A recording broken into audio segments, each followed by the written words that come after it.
Luchemos por la Vida is a non-governmental, non-profit association that was created, exists and works so that no more people die in traffic accidents that can be prevented.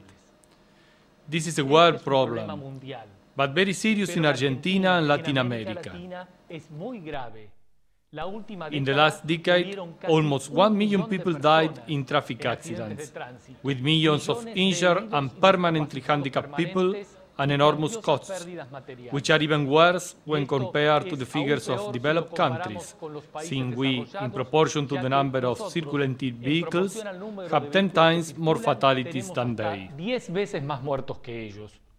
In order to change this situation, at Luchemos por la Vida, we work intensely in raising awareness and educating the community. We make awareness campaigns for the media, traffic safety education programs for schools, and we do research and submit suggestions of traffic safety laws to the authorities. We teach courses at driving license granting centers, companies, and intermediate organizations. We publish a magazine and a webpage with information and services. We need to be aware that any of us could have a traffic accident. But at the same time, each of us can prevent it by adopting safe attitudes and behaviors on the road. But in order to reach our goal, it is necessary that authorities on all levels, presidents, governors, and city leaders, take on the responsibility in this area, that they include traffic safety and traffic safety teaching in their budgets, develop traffic safety policies, and, above all, enforce the existing traffic safety laws with effective controls and punishment of offenders that are risking other people's lives and their own. Traffic is a system, and we all are part of it. Together, we can make it safer. It is up to us. It is up to you.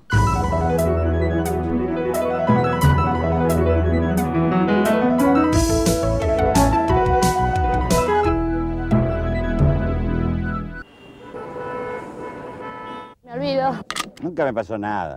Por unas cuadras. Me arrugué la ropa.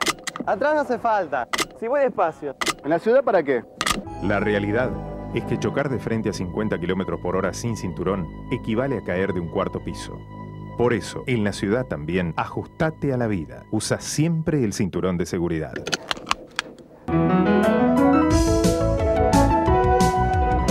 Luchemos por la vida.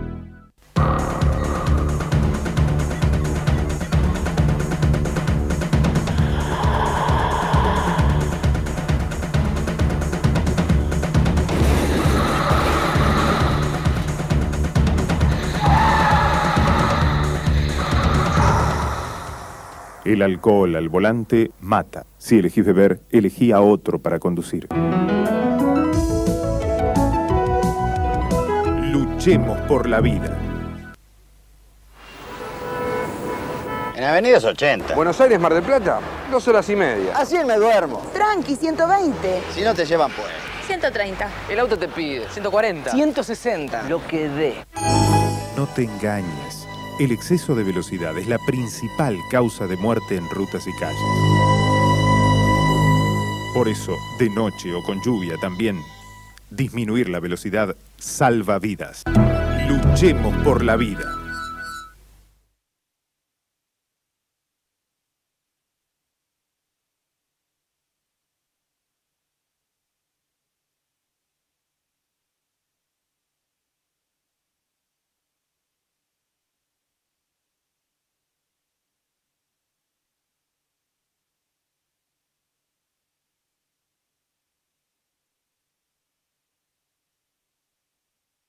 This video could not have been possible without the images so generously and disinterestedly provided by organizations from developed countries, pioneers and successful in traffic accident prevention, and the decrease in the number of fatalities and injured people, which are examples of orderly, safe and effective traffic.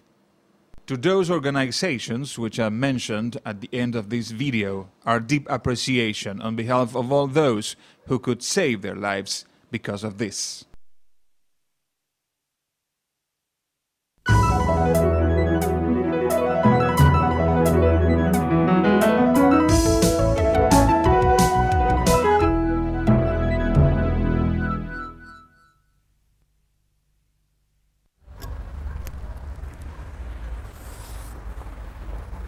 Hola. Hello, my name is Carlos Clerici and I would like you to share some important information with you. Part of this will be new to you, part you probably know, but you don't think about it when driving. If what you are going to hear and see in this video helps you improve your driving and prevent traffic accidents, this message will have served its purpose. Come with me, please.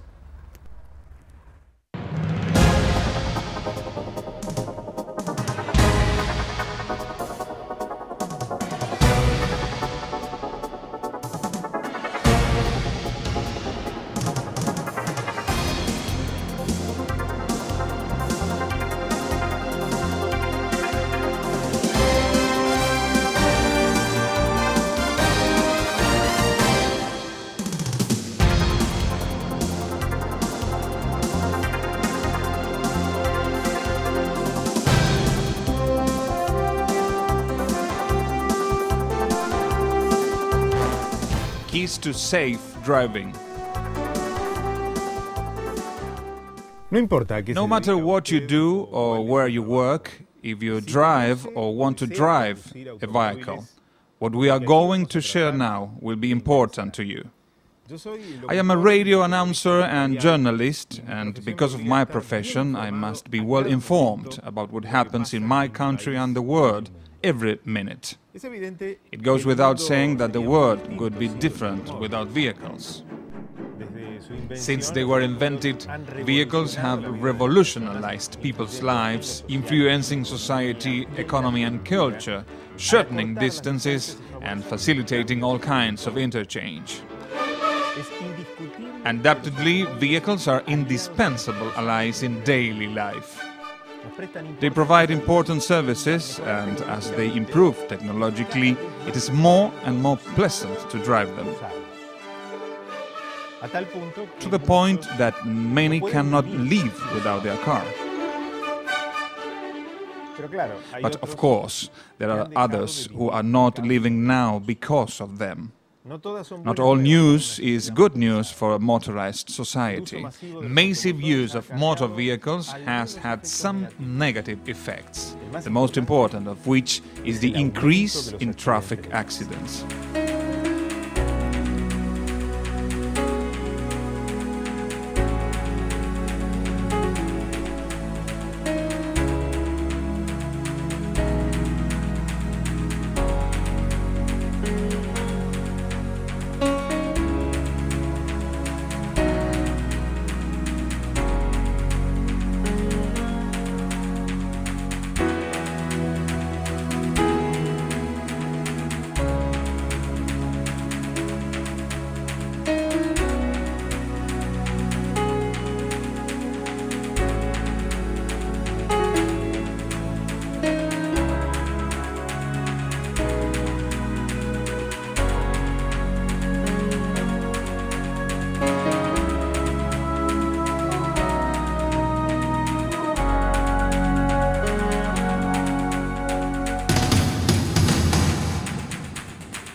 In my daily work as a journalist, many times I've had to inform about these tragedies, with their fatalities and injuries, until the subject became a personal concern to me.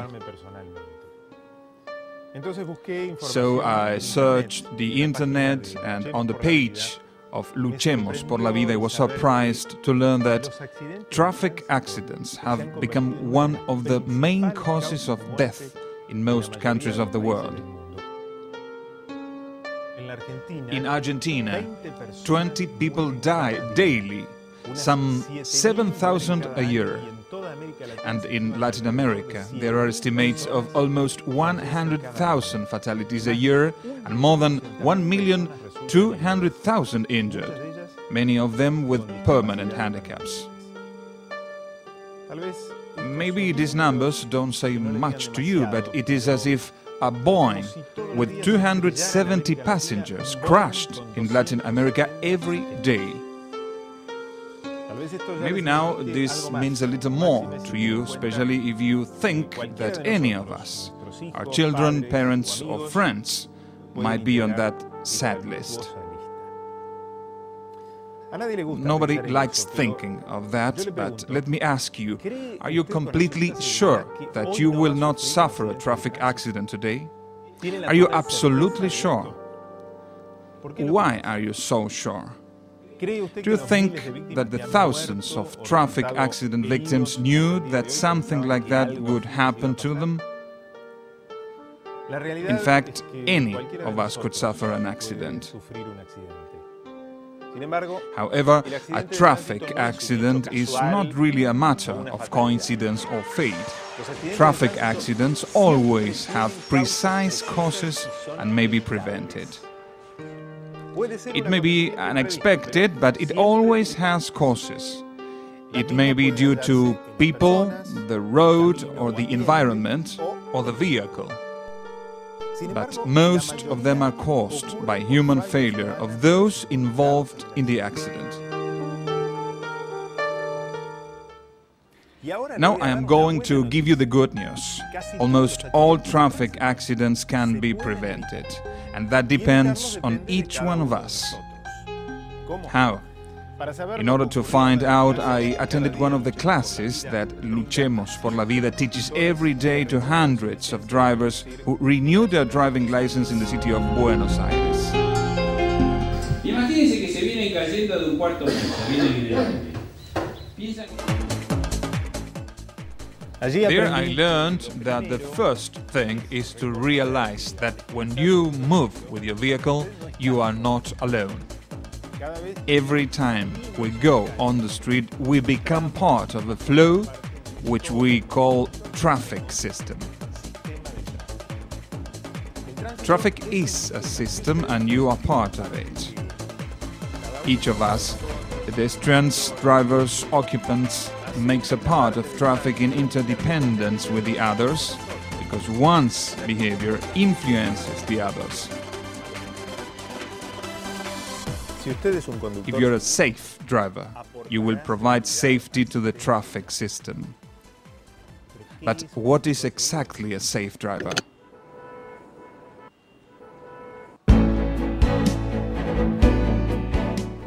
A safe driver is not only one who knows how to drive or can master his vehicle and makes good maneuvers. A safe driver is one who drives his vehicle in such a way that he does not suffer accidents nor causes them. For that, he needs to know and respect the rules and signs that organize the system, that is, the rules of the game. Be always alert and watch what other road users do. Know and anticipate risk situations that may come up. Be prepared to know what to do to prevent an accident. That is, when driving, he should ask himself, what might happen? How am I going to react? Remember, we all make traffic safes. You too are responsible to make traffic safe. Psychophysical conditions to drive. Driving is a complex action that demands much more from us than it seems. We are psychologically and physically involved, so keeping ourselves in a good psychophysical condition allows us to be alert and perceive what is going on in traffic, analyze and interpret the information received, react and take the necessary steps to drive safely.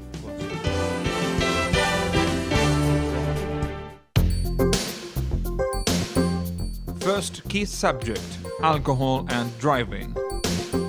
Let us see a key subject related to this. About this, let me tell you, I went to dine out with my wife a few days ago. I only had a glass of red wine, and when I came to a corner not far from home, that I cross every day, a truck came from nowhere and I almost crashed. My wife said I was going a little too fast. The thing is, I almost crashed that time. I don't know what happened. I felt like the brakes failed. Probably what happened is that the brakes did not fail, but he did, because He took a split second more to react, and he did not realize that he was driving at 50 kilometers per hour, not at 30 or 40 as he usually does on that street. That difference led him to miscalculate the distance to apply brakes. It could have been a crash. It is clear that you don't have to be drunk. Though it may not seem so, only one glass of alcohol, be it beer, wine, whiskey, whatever, impairs your driving in a significant way. But why? What is alcohol and how does it work? Alcohol is a toxic depressant of the nervous system. It dulls the senses, it impairs perception, it reduces the ability to pay attention. Reaction times are longer and maneuvers are slower and clumsier. It generates a false sensation of safety that predisposes to speeding and other risky behaviors.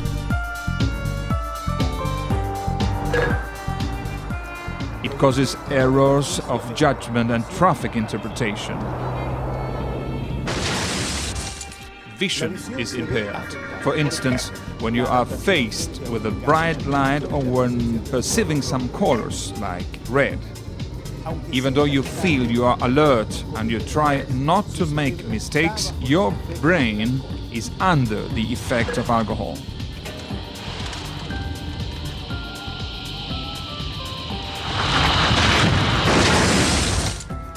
Before, I believed that a cup of coffee or a shower might neutralize its effects, but that is not true. Neither coffee nor other stimulants cancel its toxic effects, though it may seem that they do. The only thing that cancels alcohol's effects is time. The amount of time that your body needs to metabolize it, which depends on the amount of alcohol you drank.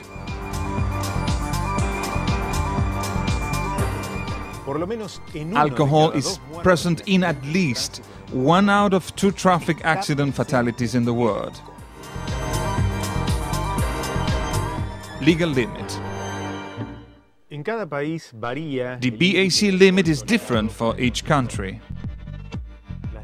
In Argentina, the law sets a maximum BAC level for drivers of half gram per liter for private vehicles and lower limits of 0.2 grams for motorbikers and scooter drivers,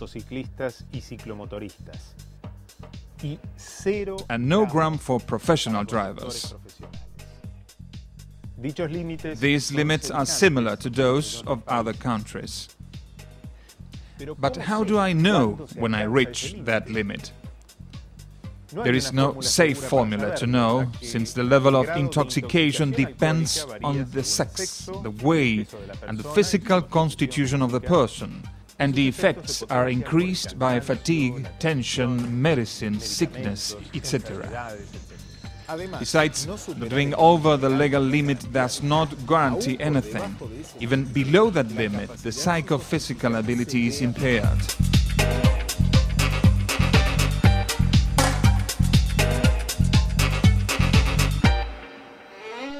So the only safe thing to do is don't drink if you have to drive, or don't drive if you have drunk. Drinking and driving don't mix. Now you may be thinking, what do I do if I go to a party? I like having a drink or two. And the truth is, I like it too, so allow me give you some ideas. Plan your outing ahead and go without a car, or go with someone who does not drink and can drive. Or else, just enjoy non-alcohol drinks. But if you're drunk, leave your car and take a taxi or a bus.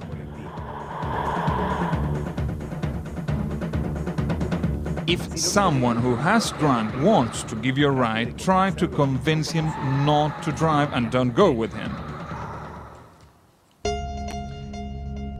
Legal and illegal drugs. Apart from alcohol, many prescription medicines, legal drugs or illegal drugs, may seriously impair your driving ability, even more than alcohol.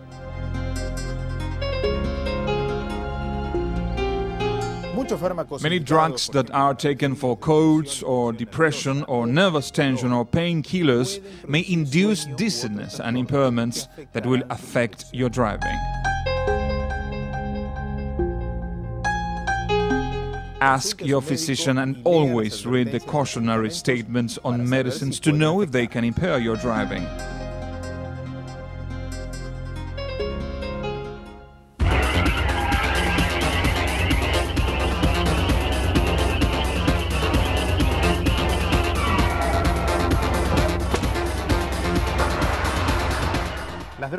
Illegal drugs such as marijuana, cocaine, ecstasy, etc. always impair your driving ability, but when combined with alcohol, they make up a fatal cocktail, since their toxic effects are multiplied.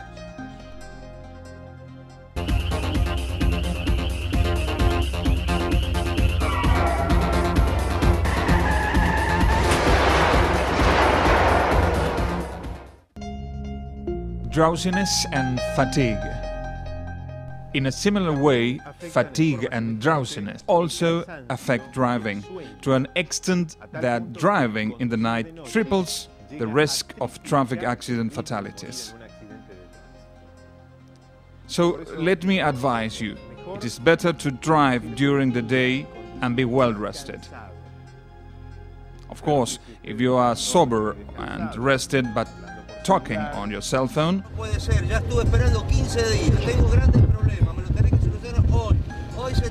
your attention will be dispersed, and the concerns that this may cause could be fatal. You cannot drive safely and work at the office at the same time. So turn off your cell phone or pull over to the side to speak on your cell phone.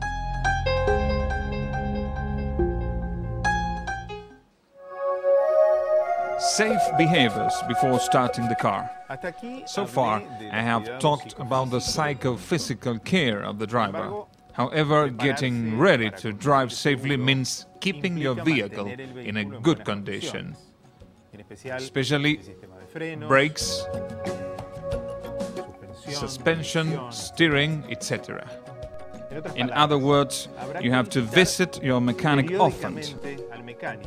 And you yourself must check every now and then the good condition of tires and adequate tire pressure, the working condition of all the lights, front, rear and side visibility.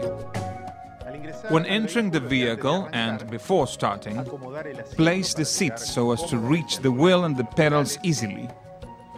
Check rear view mirrors. Set head restraints in their right position. Head restraints.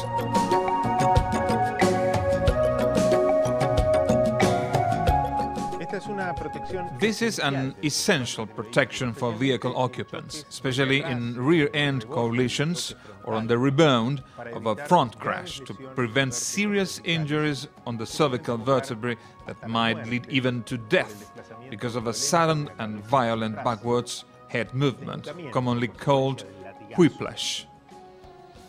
So always make sure that the head restraint is at the proper height and near to the back of your head. The closer, the better. Also check that there are no loose objects, pointed or heavy objects that might hurt someone in a sudden stop or crash.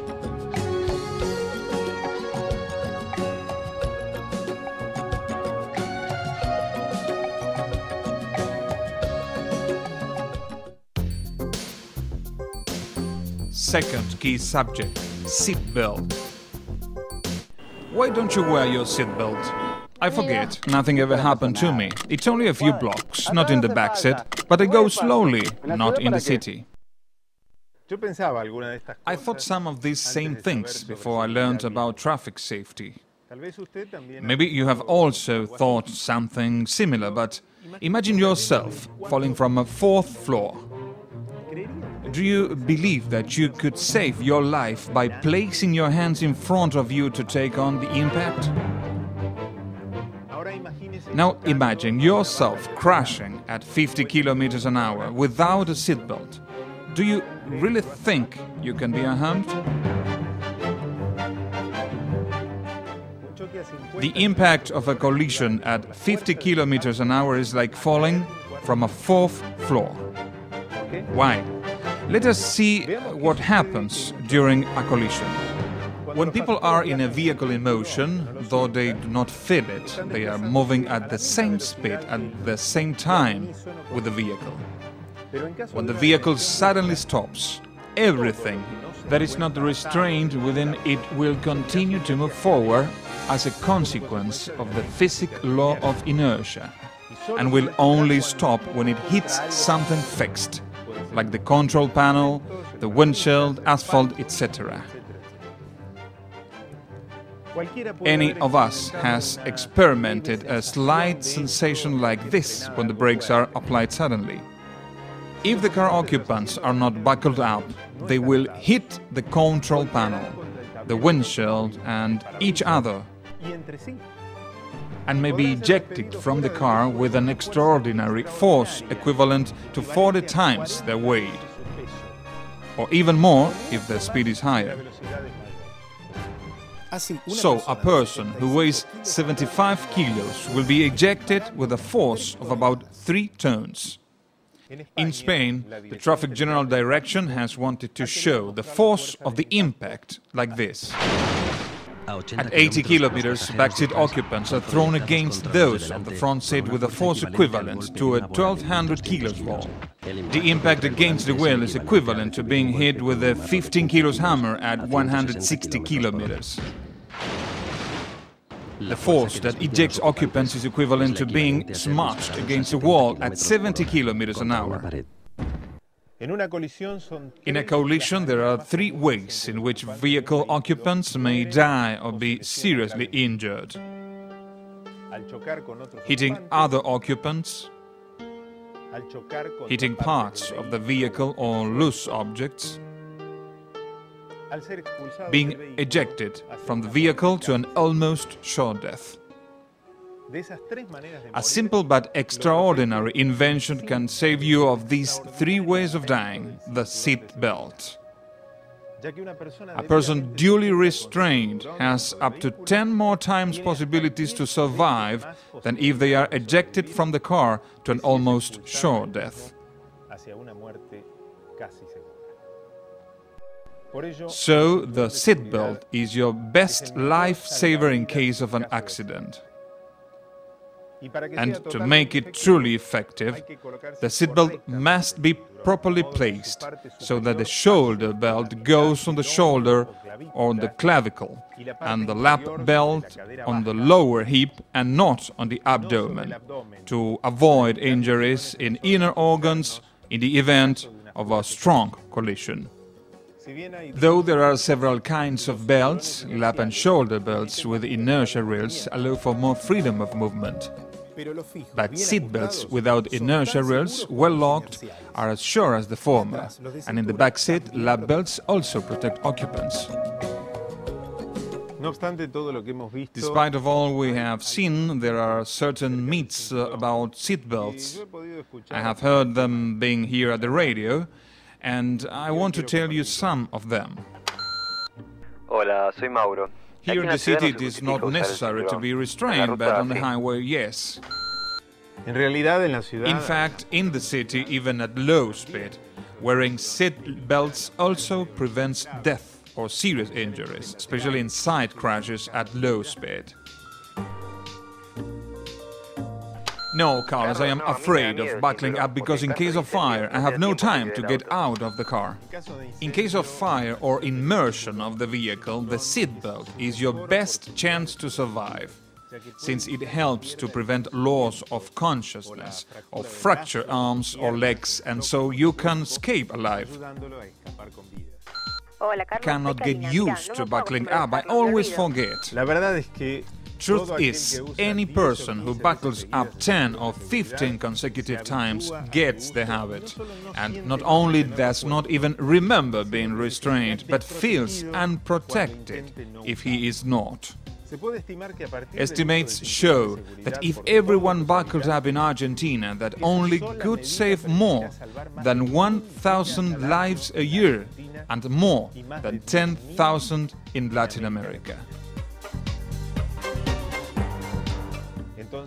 So, buckle up and leave. Always wear your seatbelt. Airbags.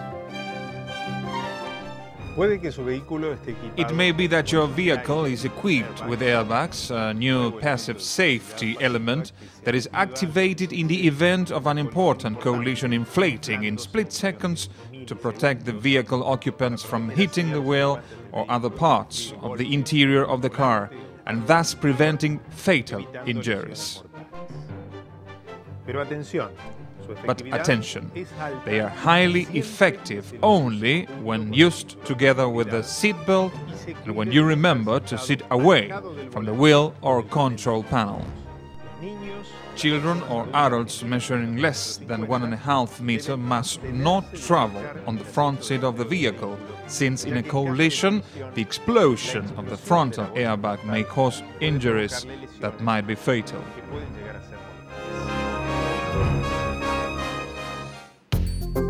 Save children in a car. It is so sad to say this, but many children die in traffic accidents close to their homes, in the arms of those who love them most. There are too many parents who carry their little children on the front seat without backing up. Some drivers even carry them on their lap, between them and the wheel. They believe that they are safer because they are on mom's lap. In fact, however, even at low speed, an adult will inevitably tend to open his arms and will not be able to resist the force generated by a collision at 50 kilometers. Within the vehicle, the best way to show them how much we love them is take them always in the back seat, properly restrained, and if they are younger than 8 years old, seated on their special seats. When I had to buy a seat for my son, Juan Francisco, I learned that there are different models of seats for babies and small children that adapt to their size and physical condition. For babies up to 9 months old, less than 9 kilos, these seats are placed facing backwards.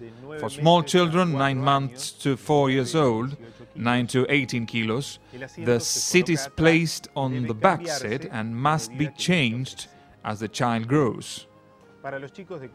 For children 4 to 7 years old, more than 18 kilos, the car seatbelt can be used, but those who are smaller must sit on a cushion or a booster seat so that the lap belt goes over their lower hip and not the higher part of the abdomen, and the shoulder belt goes over their clavicle. It is very important to choose the right model and place the child well seated and properly restrained on the seat with the seat belts, and in turn lock the seat to the vehicle with the car seat belt. If you think that children don't stand being restrained while traveling, let me tell you that small children get used to this very easily and travel more comfortably on their special seats. The only condition is that in long travels you must stop every 2 hours so they can get out of the car and move, something that is good for you, the driver, as well. And if you think that child seats are too expensive to be used for a very short time, look, any serious injury will be much more costly, and our children's lives are invaluable, right? A last comment for pregnant women. You must protect yourself and the baby in your womb, always buckling up with the lap belt on your pelvis under your abdomen. Por la pelvis, debajo del abdomen. Sharing the space without accidents. Ya en marcha resulta When you are on the road, it is evident that you must watch the road. But paying special attention to the surrounding traffic, looking ahead, around you, behind you, through the rearview mirrors, watching what other drivers, pedestrians and bikers are doing is as important as watching the road, since when you see what happens, you can anticipate a problem and avoid it. Think ahead. Think what might happen and what you could do in that case. Remember, you make a part of the traffic system in coordination with all the other road users. Or to make it clear, imagine traffic as a soccer game or other sport. You are a player inside the field, and you must know and play by the rules and remember the other players. If you don't, the game will be stopped and you or the others might get hurt. So, always drive on your right, making it easier to pass. Keep to your lane and do not drive in zigzag. Always pass to the left. Adapt to the flow of traffic. When it is slow, keep calm and do not harass other drivers.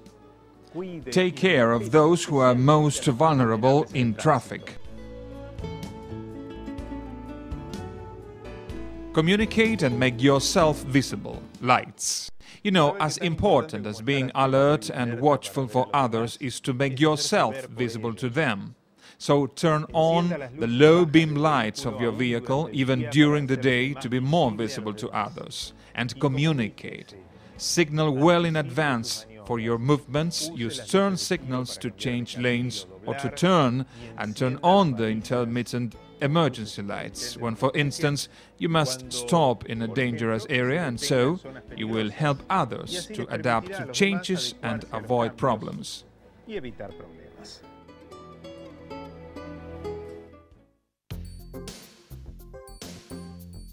Third key subject, speed.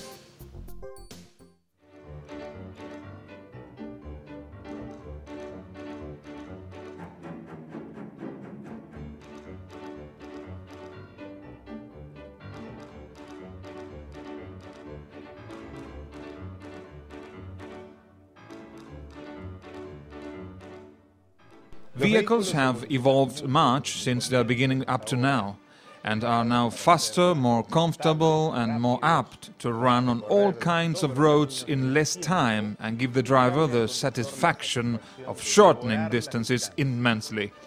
And what a temptation to get there a little earlier, huh? But with faster cars, there are more traffic accident fatalities. From the beginning, some vehicle manufacturers have worked to offer more safety.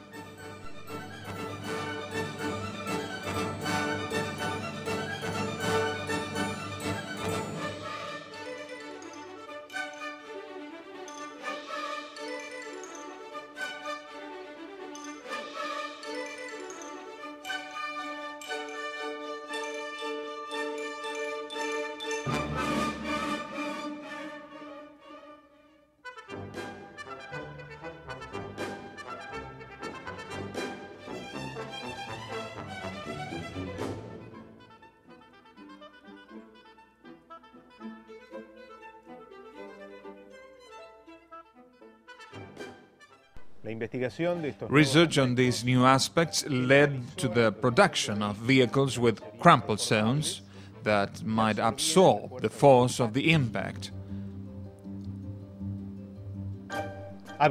Reinforced cabins, better seats, seat belts for keeping occupants in their place, and many more improvements.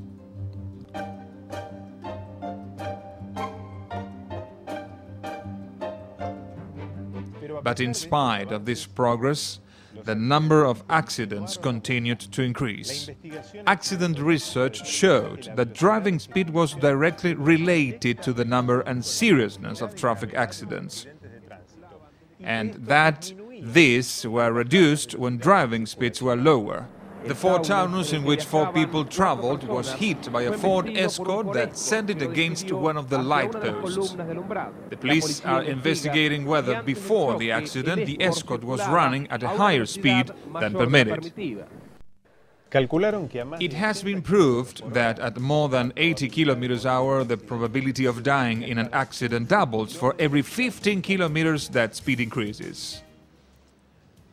Speeding is the main cause of fatalities on streets and highways in Argentina and in almost all the world, with more than 3,000 fatalities each year in Argentina and more than 30,000 in Latin America. A luxurious golf club's bag, some tapes, and this terrible view of a life cut short on the asphalt, the epilogue to an unending story that always has a sad end and is always returning, where only the main characters change. In front of the monument to Güemes, this costly and sophisticated imported car was split in two when it crashed against a tree, apparently not having hit any other car. About 5 a.m. the vehicle you can see here crashed against a tree in Figueroa Alcorta.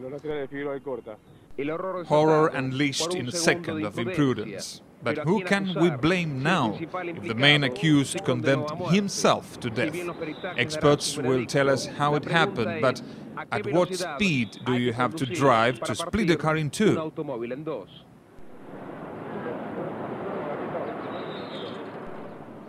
Commercials boast of the speed that some motors reach, or the 8 or 10 seconds they take to accelerate from 0 to 100, but they never say what are the time and distance needed to stop it. 172 caballos, 220 kilómetros por hora.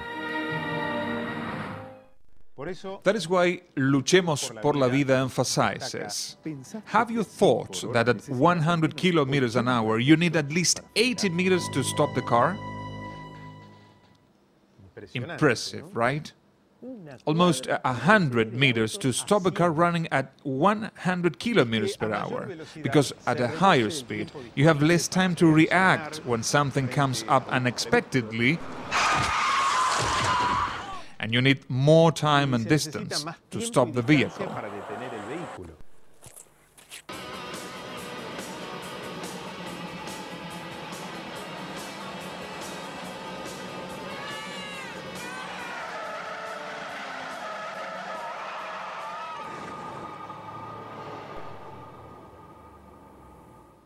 A young person will take 3/4 of a second to start applying the brake, and to that you must add the time and distance the vehicle will take to stop.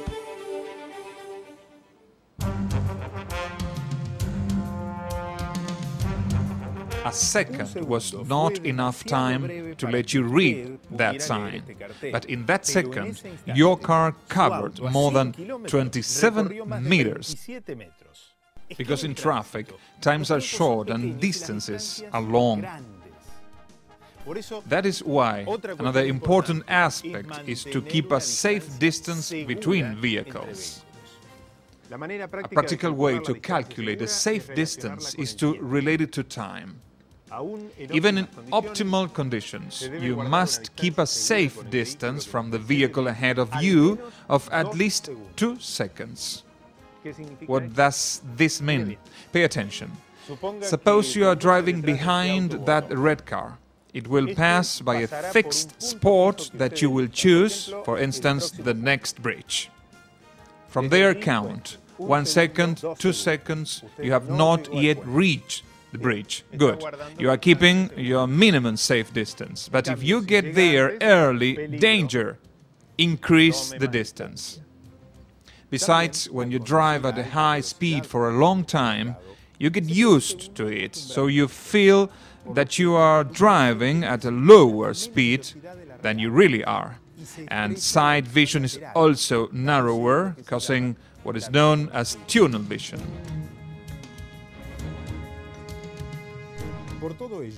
This is why in the last years the leading countries in traffic safety started to lower their maximum speed limits on highways, routes and cities.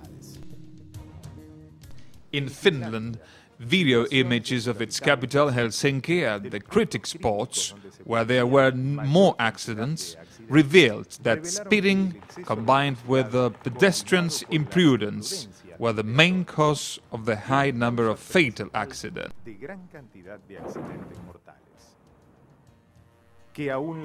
That even low speeds, like 60 kilometers an hour, could be too high for urban areas,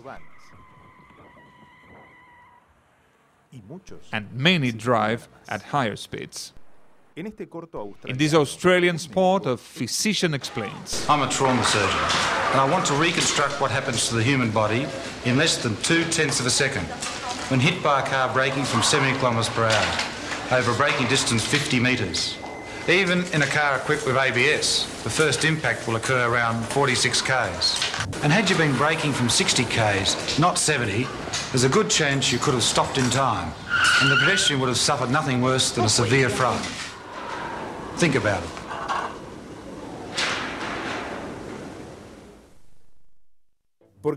Because at a higher speed it is more difficult to respect pedestrian priority, especially at corners or on crosswalks or other road users that are more vulnerable, like bikers. Besides implementing speed reducers, those countries who work to decrease the number of fatalities and injured people in traffic use new technologies to ensure that drivers really respect limit speeds. They are constantly making strict and effective speeding controls, and effective punishments are imposed on offenders. Of course, we will not be pleased if we get a ticket, but those are fundamental, irreplaceable measures that help to care for our lives. However, the most difficult thing for us drivers is to understand how dangerous are the speeds at which we drive, and we think they are low. At what speed do you drive? Avenues 18, Buenos Aires Mar del 2 hours and a half. I fall asleep at 100. 120, if not, they run you over. 130, the car asks for more. 140, as fast as it can.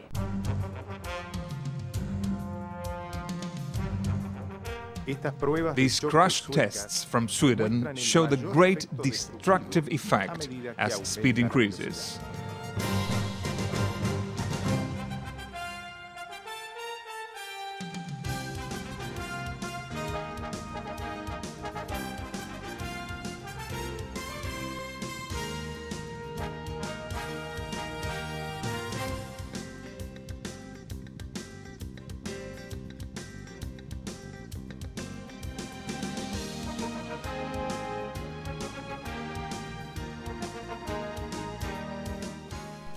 Truth is, when speed increases, the number of accidents grows, and the number of fatalities grows.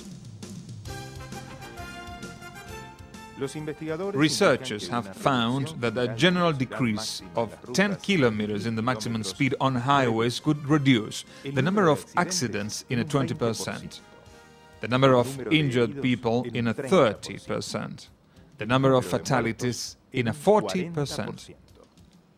It is essential to find a balance between the indisputable progress that means being able to shorten travel times and the people's safety. A safe speed is not always the maximum speed permitted. Of course, it will never be higher than the maximum, but lower. You need to lower your speed according to the circumstances of the road. In the night, when your vision is impaired and fatigue grows. In the rain, fog or ice, situations in which you need more distance to stop.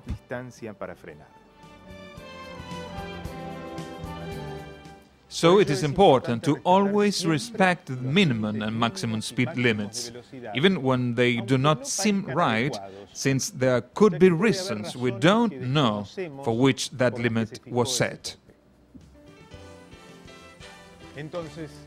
So, what is the ideal speed? That speed which allows us to arrive as soon as possible at a safe, constant speed within the limits. For instance, in a trip from Buenos Aires to Mar del Plata, some 400 kilometers, what is the difference between driving at the maximum allowed speed on the semi-highway, 120 kilometers an hour, or driving at a safer speed, for instance, 100 kilometers?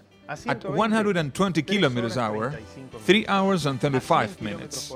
At 100 kilometers an hour, 4 hours, 15 minutes. Difference 40 minutes.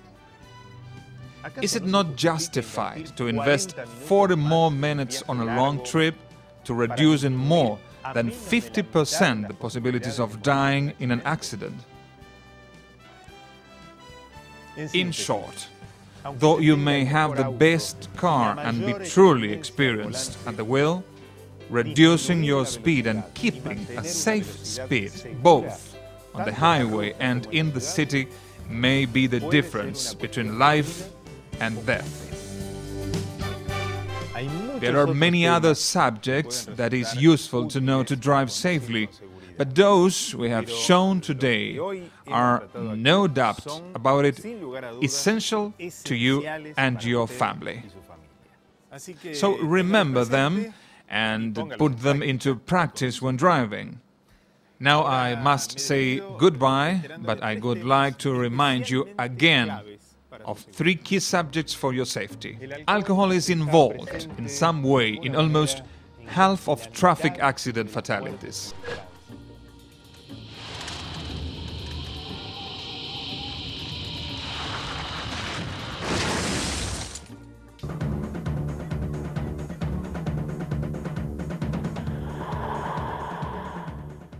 So it is fundamental to remember: alcohol at the wheel kills you. Don't drink and drive. The seatbelt is your best life insurance within your vehicle, since it will prevent you from getting hurt or be ejected from the car to an almost sure death. So buckle up and leave. Always wear your seatbelt.